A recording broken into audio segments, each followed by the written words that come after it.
إن الحمد لله نحمده ونستعينه ونستغفره ونؤمن به ونتوكل عليه ونعوذ بالله من شرور أنفسنا وسيئات أعمالنا من يهده الله فلا مضل له ومن يضلل فلا هادي له وأشهد أن لا إله إلا الله وحده لا شريك له وأشهد أن محمدا عبده ورسوله يا أيها الذين آمنوا اتقوا الله حق تقاته ولا تموتن إلا وأنتم مسلمون يا أيها الناس اتقوا ربكم الذي خلقكم من نفس واحدة وخلق منها زوجها وبث منهما رجالا كثيرا ونساء واتقوا الله الذي تساءلون به والأرحام إن الله كان عليكم رقيبا يا أيها الذين آمنوا اتقوا الله وقولوا قولا سديدا يصلح لكم أعمالكم ويغفر لكم ذنوبكم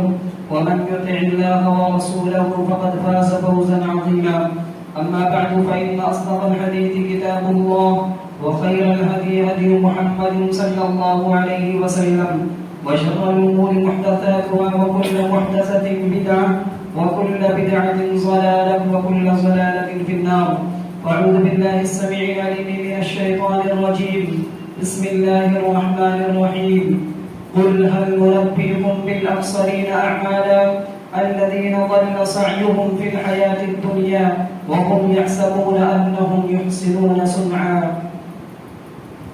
محترم حاضرین جمعہ، بزرگوں، نوجوان بھائیوں، قابل احترام خواتین اسلام، عزیز بچوں، عنوان ہے بدعت اور اس کی تباہ کاریاں۔ یہ ایسا لفظ ہے جو بارہ ہم اور آپ سنتے رہتے ہیں۔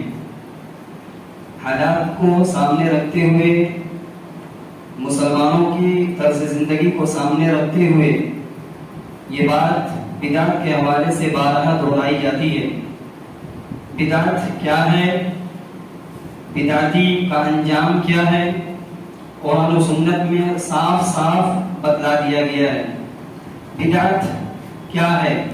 بدعت عربی زبان کا ایک لفظ ہے، با دال عین کے مادے سے نکلا ہوا۔ بدع یبدع بدعا و بدعتا معنی ہوتا ہے بغیر نمونے کے کوئی چیز ایجاد کرنا۔ یہ تو رہا لغوی طور پر، لغت کے اعتبار سے ڈکشنری میں اس بدعت کا یہ معنی ہوتا ہے، لیکن شریعت میں بدعت کس کو کہتے ہیں؟ کوئی کام جو محمد رسول اللہ صلی اللہ علیہ وسلم سے ثابت نہ ہو، اور نہ ہی صحابہ کرام سے ثابت ہو، اور نہ ہی اس کا ثبوت قرآن کریم کی آیات میں سے کسی آیت سے اس کا ثبوت ہو، اور آدمی اس کام کو ثواب کی نیت سے دین سمجھ کر آدمی اس پر عمل کرے، اسی کو بدعت کہا جاتا ہے۔ بدعت یہ ایسی چیز ہے جس طریقے سے دنیا کے اندر جتنی بھی چیزیں پائی جاتی ہیں، تمام چیزوں کی کوئی نہ کوئی خوبی ہوتی ہے، کوئی نہ کوئی خصوصیت ہوتی ہے۔ یہ بدعت اپنے اندر بہت ساری خصوصیات رکھتی ہے، جس کے نتیجے میں آدمی اس کو دین سمجھ لیتا ہے، اس کو شریعت سمجھ لیتا ہے۔ بدعت کی بہت ساری خصوصیات ہیں۔ بدعت کی سب سے پہلی خصوصیت اور سب سے بڑی خصوصیت یہ ہے کہ اس بدعت میں صرف مسلمان طبقہ ملوث ہوتا ہے، صرف مسلمان ہی بدعت کو انجام دیتے ہیں۔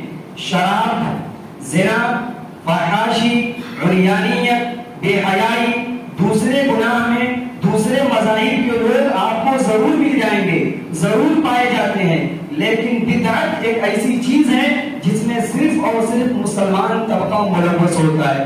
بدعت کی یہ پہلی خصوصیت۔ بدعت کی ایک دوسری خصوصیت یہ ہے کہ بدعت یہ ایسی چیز ہے جو دیکھنے میں بڑا ہی لذیذ، بڑا ہی دل فریب، بڑا ہی دلکش نظر آتا ہے، اور آدمی اس میں ملوث ہو جاتا ہے اور اس کو اچھا لگتا ہے۔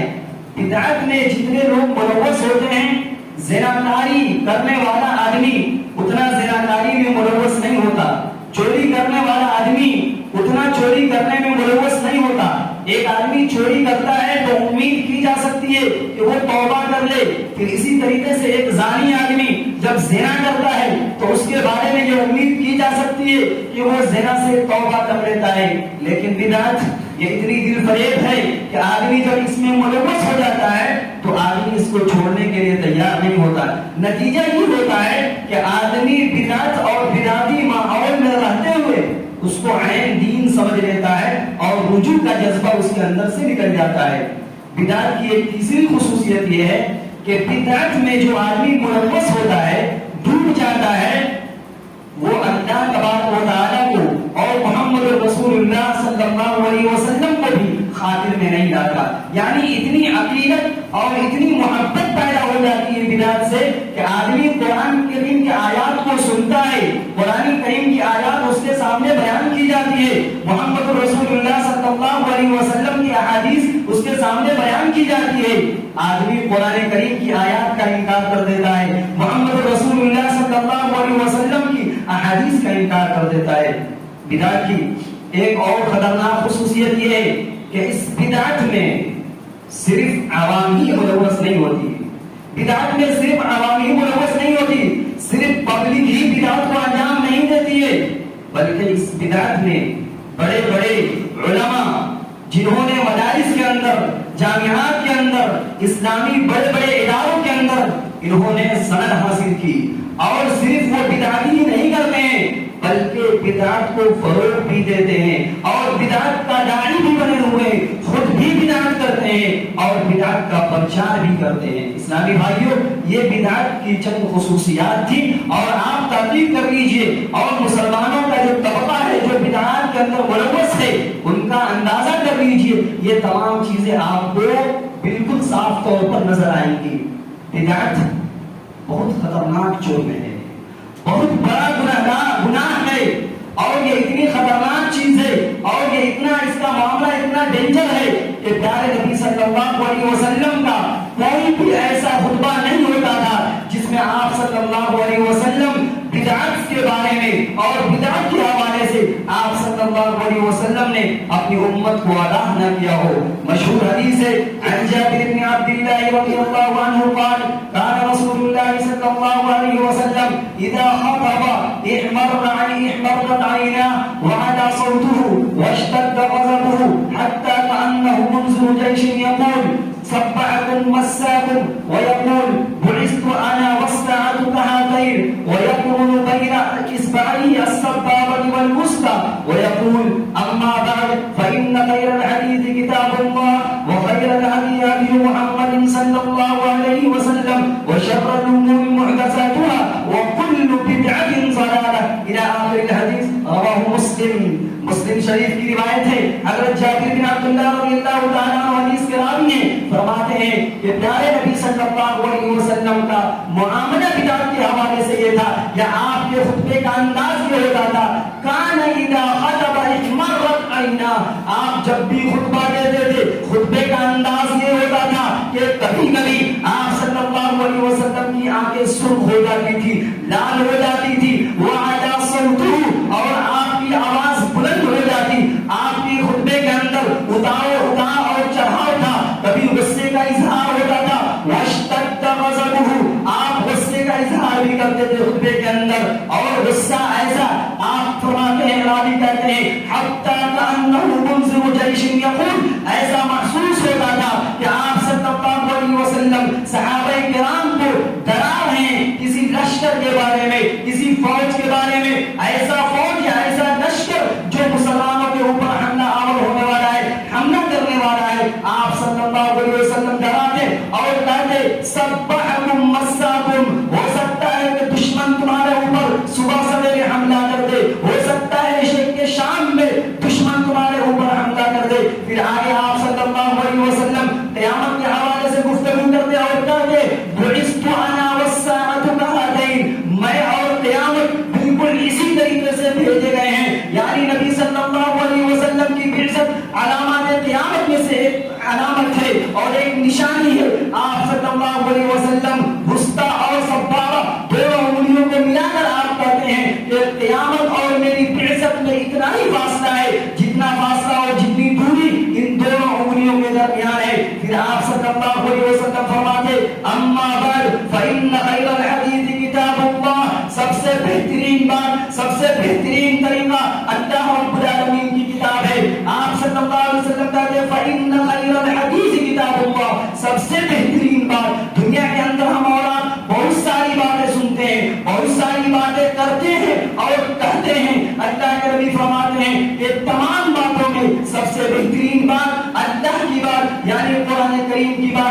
وخیر الہدی ہدی محمد صلی اللہ علیہ وسلم، اور سب سے بہترین طریقہ، سب سے بہترین راستہ، سب سے بہترین اسوہ محمد رسول اللہ صلی اللہ علیہ وسلم کا طریقہ ہے، اور سب سے برا طریقہ، سب سے برا عمل وشر الامور محدثاتها، سب سے برا کام، سب سے گھٹیا کام آپ فرماتے ہیں وہ محدثاتها، دین میں اپنی جانب سے نئی نئی باتوں کو فروغ دینا، نئی نئی بات ایجاد کرنا، یہ سب سے بری بات ہے، یعنی اس سے بری بات کچھ نہیں ہو سکتی۔ اور آپ کہتے ہیں وَكُلُّ بِدْعَةٍ ضَلَالَةٍ، اے امت کے لوگوں سنو، ہر بدعت کا انجام گمراہی ہے، اور وفی روایت وَكُلُّ بِدْعَةٍ ضَلَالَةٍ وَكُلُّ ضَلَالَةٍ فِي النَّارِ، کہ ہر بدعت کا اور ہر گمراہی کا انجام جہنم ہے۔ یعنی ایک آدمی بدعت کے اندر ملوث ہو، بدعت کے اندر زندگی گزارے، توبہ کی توفیق نہ ہو سکے، آپ اشارہ دے رہے ہیں کہ اس آدمی کو سوچ لینا چاہیے،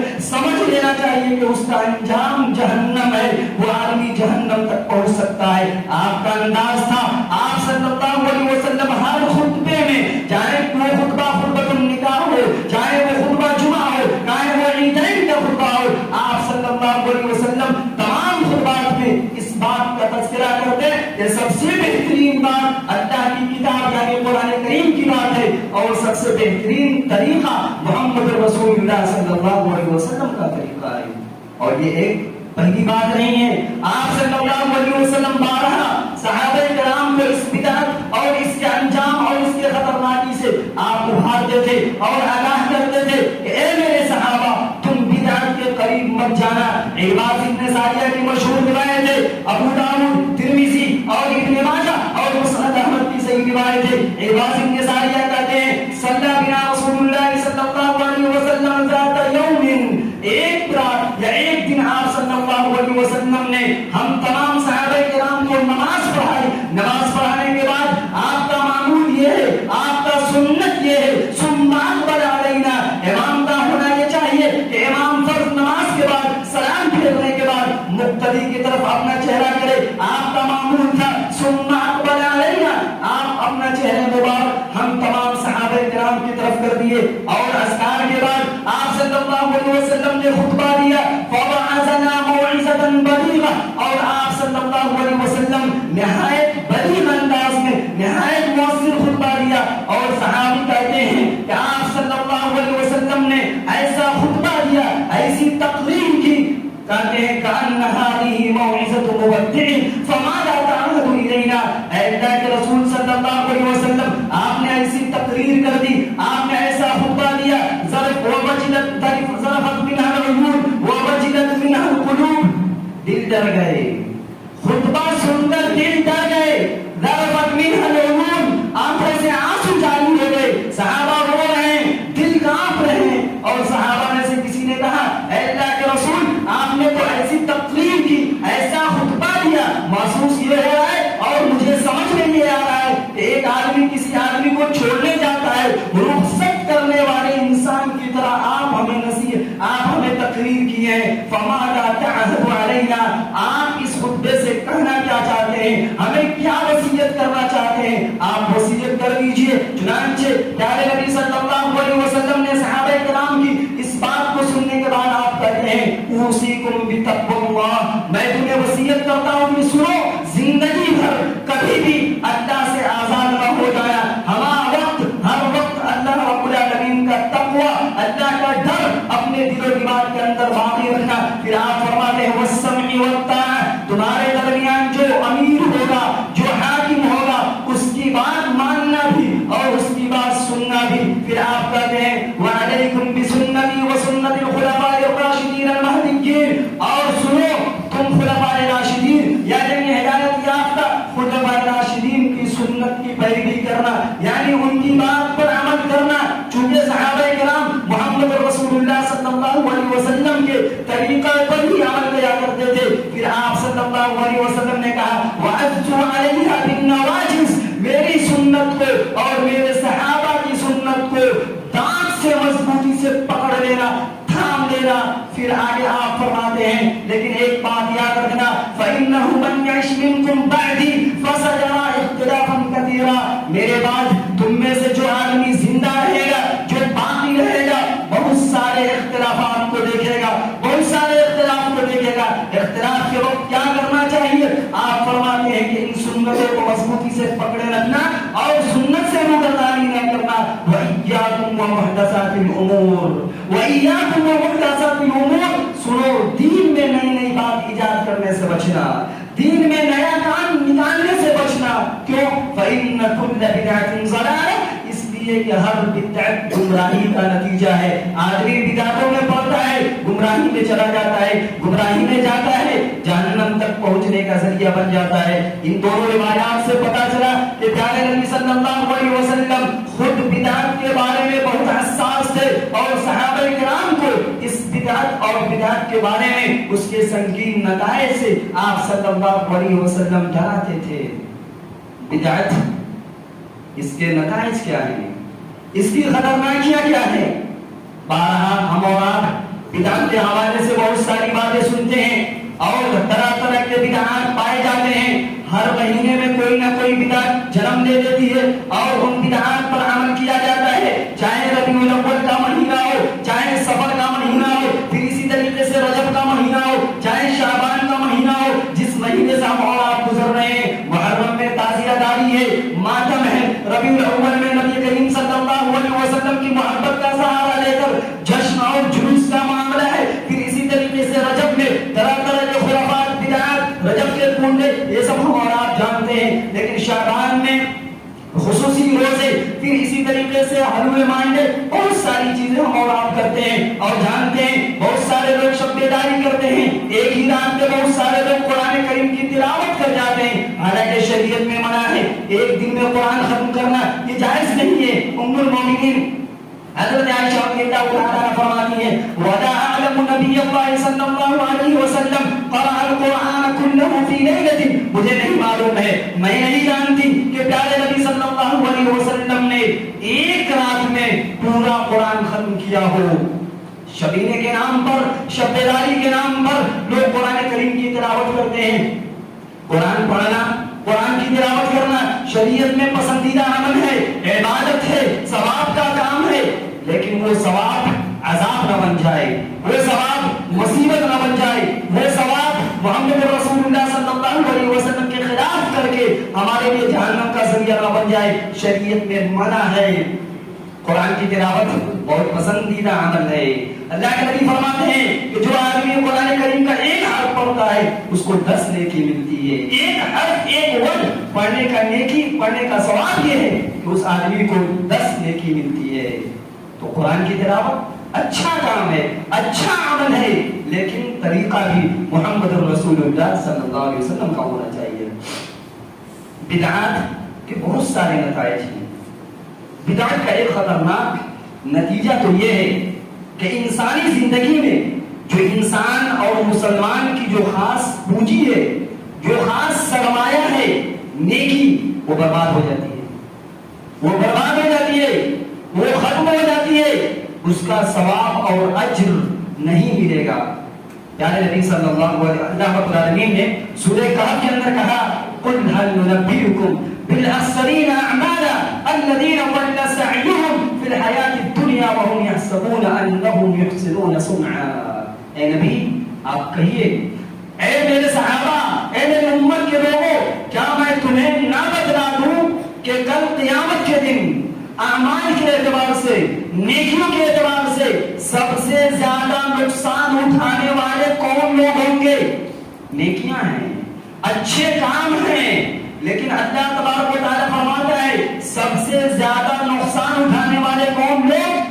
جو بدعت پر عمل کرتے ہیں، قرآن و سنت کے خلاف عمل کرتے ہیں، وہ کل قیامت کے دن سب سے زیادہ خسارہ اور سب سے زیادہ نقصان اٹھائیں گے۔ پھر آگے اللہ نے کہا کون لوگ ہیں؟ الذین ضل سعیہم فی الحیاۃ الدنیا، وہ لوگ ہیں جن کی دنیا میں کی گئی کوشش سب برباد، سب ضائع، گم ہو جائے گی، ختم ہو جائے گی، وہاں دکھائی نہیں دے گی وہ نیکی جس کو یہ امت نیکی سمجھ رہی ہے۔ اور اللہ تعالیٰ نے آگے کہا وَهُمْ يَحْسَبُونَ أَنَّهُمْ يُحْسِنُونَ صُنْعًا، لوگ یہ سمجھ رہے تھے کہ وہ اچھا کر رہے ہیں۔ بدعت کے اندر یہ چیز ہوتی ہے کہ بدعتی بدعت سے کیوں نہیں توبہ کرتا؟ وہ جانتا ہے کہ وہ اچھا کام ہے. بتائیے محمد رسول اللہ صلی اللہ علیہ وسلم سے محبت کرنا اور آپ کے نام کے پر جشن نکالنا، جلوس نکالنا، یہ غلط کیسے ہو سکتا ہے؟ پھر اسی طریقے سے محرم میں ماتم کرنا، تعزیہ داری کرنا، یہ تو نیکی کا کام ہے. پھر اسی طریقے سے رجب میں نذر و نیاز، پھر اسی طریقے سے رجب کے کنڈے، یہ ثواب کا کام ہے. یہ گناہ کیسے ہو سکتا ہے؟ یہ سب نیکی لوگ تصور کر رہے ہیں. اللہ کہتا ہے کہ لوگ نیکی سمجھیں گے لیکن ہم اس کو ضائع اور برباد کر دیں گے. ایک جگہ اللہ نے کہا تصلع وجوہ یومئذ ناعمہ، سورہ غاشیہ کے اندر هل اتاک حدیث الغاشیہ وجوہ یومئذ خاشیہ عاملۃ ناصبہ. کل قیامت کے دن کچھ چہرے جھکے ہوئے ہوں گے، کچھ چہرے جھکے ہوئے ہوں گے. عاملۃ ناصبہ، یا ایسے لوگ ہوں گے جو دنیا کے اندر عمل کر کر کے تھک چکے ہوں گے، نیکیاں کر کر کے تھک چکے ہوں گے. جائیں گے کہاں؟ تصلا نارا حامیہ، دہکتی ہوئی آگ میں جا رہے ہیں، دہکتی ہوئی آگ میں جا رہے ہیں، جہنم میں داخل کیے جائیں گے. یہ وہ لوگ جو عمل کر کر کے تھکے ہوں گے. ایک جگہ اللہ نے کہا وَأَمَّا الَّذِينَ ابْيَضَّتْ وُجُوهُهُمْ فَفِي رَحْمَةِ اللَّهِ، کہ کل قیامت کے دن کچھ چہرے سیاہ ہوں گے اور کچھ چہرے سفید ہوں گے. یہ سیاہ اور سفید والے چہرے کون لوگ ہیں؟ مفسر قرآن حضرت عبداللہ بن عباس رضی اللہ تعالیٰ عنہ کہتے ہیں کہ کل قیامت کے دن کچھ لوگوں کے چہرے جو سفید ہوں گے اور روشن ہوں گے، چمک رہے ہوں گے، وہ اہل السنہ، وہ اہل السنہ ہوں گے. اہل السنہ والجماعہ یعنی صحابہ اور صحابہ کرام کے نہج پر چلنے والے تمام لوگ ہوں گے. اور کچھ چہرے سیاہ ہوں گے، کالے پڑے ہوئے ہوں گے، ذلت و رسوائی میں ڈوبے ہوئے ہوں گے. وہ کون ہوں گے؟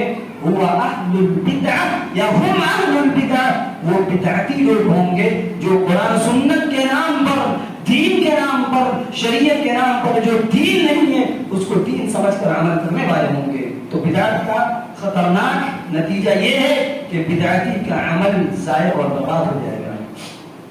بدعت کا ایک خطرناک اثر اور ایک نتیجہ یہ بھی ہے کہ جو آدمی بدعت کرتا ہے وہ اہل السنہ والجماعت سے نفرت کرتا ہے. جو آدمی بدعت کرتا ہے وہ ان لوگوں سے نفرت کرتا ہے جو ہر وقت قال اللہ اور قال الرسول کی صدائیں بلند کرتے ہیں. جو آدمی کہتا ہے کہ یہ بات قرآن کریم میں ہے اور یہ بات محمد رسول اللہ صلی اللہ علیہ وسلم کی حدیث میں ہے، ایسے لوگوں سے بدعتی نفرت کرتے ہیں. اور یہ حقیقت ہے، یہ سچائی ہے.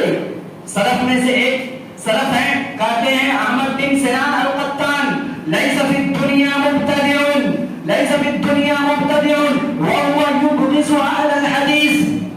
دنیا میں کوئی بھی بدعتی ایسا نہیں ہے جو اہل الحدیث سے نفرت نہ کرتا ہو. دنیا میں کوئی بھی ایسا بدعتی نہیں ہے جو اہل الحدیث سے یعنی قرآن و سنت کا دعوے دار لوگوں سے نفرت نہ کرتا ہو. یعنی نفرت یہ پیدا کرنے والی چیز بدعت ہے. بدعت نفرت کو بڑھاوا دیتی ہے. پھر اسی طریقے سے آگے کہتے ہیں اذا ابتدع الرجل نزعت حلاوة الحديث من قلبه، جب کوئی آدمی بدعت کرتا ہے تو حدیث کی مٹھاس، حدیث کی چاشنی اس کے دل سے نکال دی جاتی ہے. حدیث کیا ہے مجھے نہیں معلوم، حدیث ہم کو نہیں سنائیے، قرآن کی آیت میرے سامنے مت بیان کیجیے، مجھے اس سے کوئی لینا دینا نہیں ہے. بھائی آپ کو کیوں لینا دینا نہیں ہے؟ آپ بدعت میں پڑے ہوئے ہیں، دل سخت ہو چکا ہے، قرآن کی بات اچھی نہیں لگ رہی ہے، محمد رسول اللہ صلی اللہ علیہ وسلم کی بات اچھی نہیں لگ رہی ہے. بدعت میں جو مبتلا ہے، بدعت کا ایک خطرناک نتیجہ یہ بھی ہے کہ جب آدمی بدعت کرتا ہے تو بدعت چونکہ دین سمجھ کر کیا جاتا ہے، شریعت سمجھ کر کیا جاتا ہے اور ثواب کی نیت سے کیا جاتا ہے، توبہ کی توفیق نہیں ملتی. بدعتی جلدی توبہ نہیں کر پاتے. علامہ امام ابن تیمیہ رحمۃ اللہ علیہ کہتے ہیں البدعۃ احب الی ابلیس من المعصیہ. بدعت ابلیس کی نگاہ میں، شیطان کی نگاہ میں گناہ سے بھی زیادہ پسندیدہ ہے. بدعت ابلیس کی نگاہ میں شیطان سے بھی زیادہ پسندیدہ ہے. کیوں؟ فإن العاصی یعلم انہ عاص فیکون، اس لیے کہ گناہ کرنے والا جانتا ہے وَإِنَّ الْمُبْتَدِعَ يَحْسَبُ أَنَّ الَّذِي يَفْعَلُهُ طَاعَةٌ فَلَا يَتُوبُ، اور بدعتی جو کچھ کرتا ہے وہ سمجھتا ہے کہ وہ طاعت ہے، فرمانبرداری ہے، نیکی ہے، اچھے کام ہے، فلا یتوب، وہ توبہ نہیں کرتا ہے۔ اور یہ بات نبی نے بھی بیان کی ہے کہ بدعتی کو توبہ کی توفیق نہیں ہوتی۔ صحیح الترغیب کی صحیح روایت ہے، انس بن مالک راوی کہتے ہیں ان اللہ تعالی حجب التوبة عن كل بدعة حتى يدع بدعته، کہ اللہ تبارک و تعالی بدعتی کے توبہ کو روک لیتا ہے، یہاں تک کہ کب تک؟ ہر بدعتی کے توبہ کو روک لیتا ہے جب تک کہ وہ بدعت کو نہ چھوڑے۔ بدعت پر عمل کرنا چھوڑ دے گا، توبہ کی توفیق مل جائے گی، وہ توبہ کر لے گا۔ ایک آخری بات اور وہ بھی خطرناک بات، جو آدمی بدعت کرتا ہے کل قیامت کے دن اسے محمد رسول اللہ صلی اللہ علیہ وسلم کے ہاتھوں حوض کوثر سے پانی نصیب نہیں ہوگا۔ بخاری کی روایت ہے، سہل بن سعد رضی اللہ تعالیٰ حدیث کے راوی ہیں، پیارے نبی کہتے ہیں انی انا فاتکم یا انی فاتکم علی الحوض، میں حوض کوثر پر سب سے پہلے پہنچوں گا، من مر علی شرب ومن شرب لم یسمع ابدا، جو آدمی میرے پاس آئے گا وہ حوض کوثر کا پانی پیے گا، اور جو پی لے گا ایک بار کبھی پیاسا نہیں ہوگا، کبھی پیاسا نہیں ہوگا۔ پھر اس کے بعد اللہ کے نبی فرماتے ہیں کہ میرے پاس سے کچھ لوگوں کا گزر ہوگا، کچھ لوگ آئیں گے اعرفهم ويعرفوني، وہ مجھے پہچان رہے ہوں گے، میں بھی انہیں پہچانتا ہوں گا، پہچان لوں گا، وہ میری امت کے لوگ ہوں گے، ثم يحال بيني وبينهم، لیکن میرے درمیان اور ان لوگوں کے درمیان آ جائے گا، پردہ حائل کر دیا جائے گا، یعنی فرشتے روک دیں گے۔ نبی فرمائیں گے، نبی کہیں گے اے فرشتوں سنو، میں انہیں پہچانتا ہوں، میں انہیں جانتا ہوں، انہیں چھوڑا جائے، انہیں آنے دیا جائے۔ فرشتے جواب دیں گے اے نبی آپ کو نہیں پتا ہے، اے نبی آپ کو معلوم ہی نہیں، فَإِنَّكَ لَا تَدْرِي مَا أَحْدَثُوا بَعْدَكَ، اے نبی آپ کو معلوم نہیں ہے، آپ کو نہیں پتا ہے کہ آپ کے انتقال کے بعد ان لوگوں نے دین میں ایسی ایسی بات ایجاد کر دیے تھے جو دین نہیں تھا۔ دین کیا ہے؟ دین کی اصل صورت، اصل شکل کو انہوں نے بگاڑ دیا تھا۔ پیارے نبی صلی اللہ علیہ وسلم جب یہ بات سنیں گے آپ کہیں گے سوقن سوقن لمن غیر بعدی، دور ہٹ جاؤ، ابھی بلا رہے تھے، خبر سننے کے بعد کہنا ہٹاؤ، دور ہو جاؤ، میرے قریب مت آنا، تم حوض کوثر کے لائق نہیں ہو۔ یہ انجام ہے، چند انجام کا تذکرہ کیا میں نے، چونکہ موضوع تفصیل طلب ہے، حالات کے حساب سے، مہینے کے حساب سے اس بات کا تذکرہ کیا جاتا ہے۔